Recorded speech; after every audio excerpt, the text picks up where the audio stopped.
we will continue working quadratic equations by completing the square.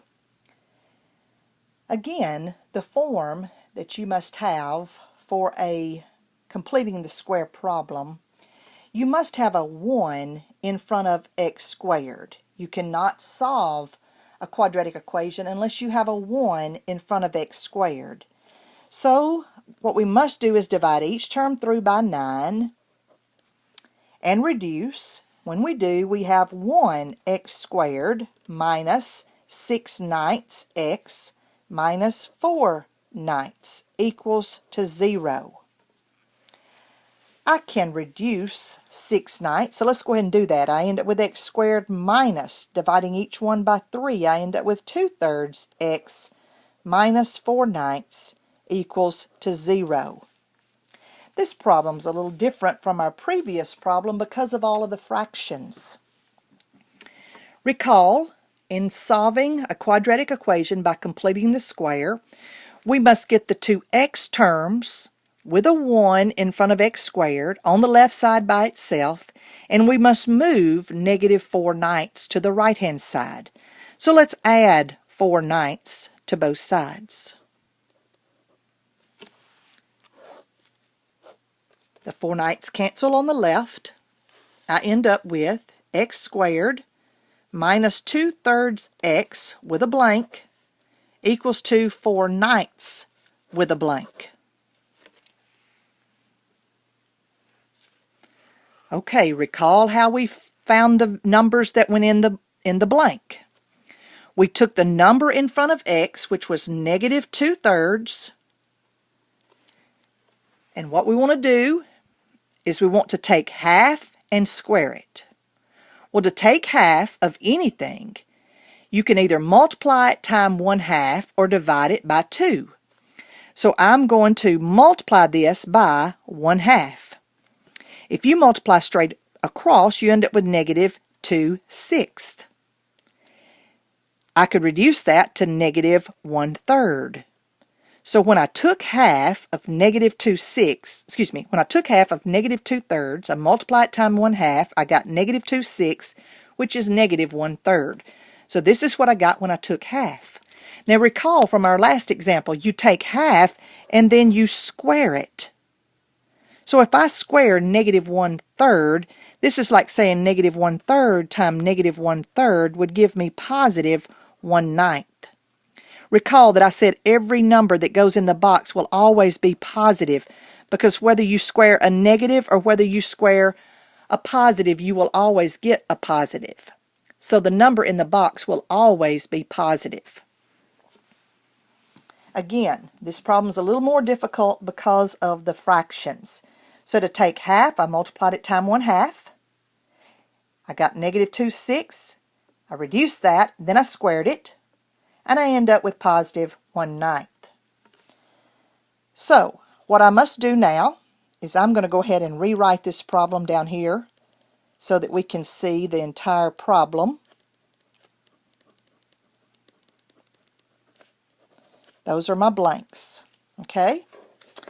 Now, recall the next step in this process, I have formed a perfect square trinomial. Now I want to factor it into two binomials that are identical. This is kind of hard for students because usually we're not used to factoring with fractions. So let me help you. What we must do is this. Again, the back sign being positive tells me my signs are going to be the same. Look to the one at the front, it tells you they're both going to be negative. Now, let me help you in determining what numbers to place here. What did you get when you took half earlier of negative 2/3? What did we get? When we multiplied times a half, what did we end up getting? We got negative 1/3. That is what you'll use in your two binomials, 1/3. You use what you got when you took half.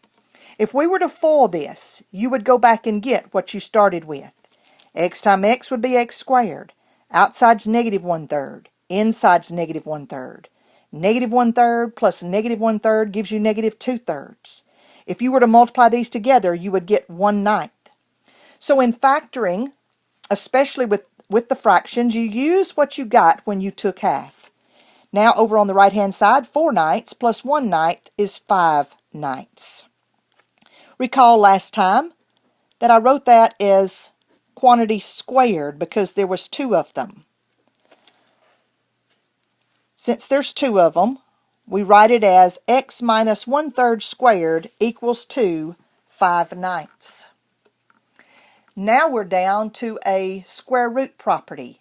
If you notice, every completing the square problem will eventually become a square root property problem. So now we're continuing solving for x. We have everything on the left side squared equal to a constant, the perfect form of the square root property. When you take the square root of x minus 1/3 squared, you get what's inside x minus 1/3 equals 2 plus or minus the square root of 5/9. So I get x minus 1/3 equals 2 plus or minus the square root of 1/9. Continuing with this problem, we must add 1/3 to both sides. If you add 1/3 to both sides, the 1/3s cancel. So I end up with x is equal to positive 1/3 plus or minus the square root of 5/9. So if I add 1/3, I'm solving for x. If I add 1/3 to both sides, I end up with 1/3 plus or minus the square root of 5/9. When you have a fraction under the radical, that's the same thing as having each term under the radical. So I will place square root of 5 over square root of 9. Well, I can take the square root of 9, therefore that becomes the square root of 5 over 3. So really I have 1/3 plus or minus the square root of 5 over 3. I could write this answer as 1 plus or minus the square root of 5 over 3. Now, in your homework, you would need to separate the two. You'll have 1 plus square root of 5 over 3, comma, 1 minus the square root of 5 over 3.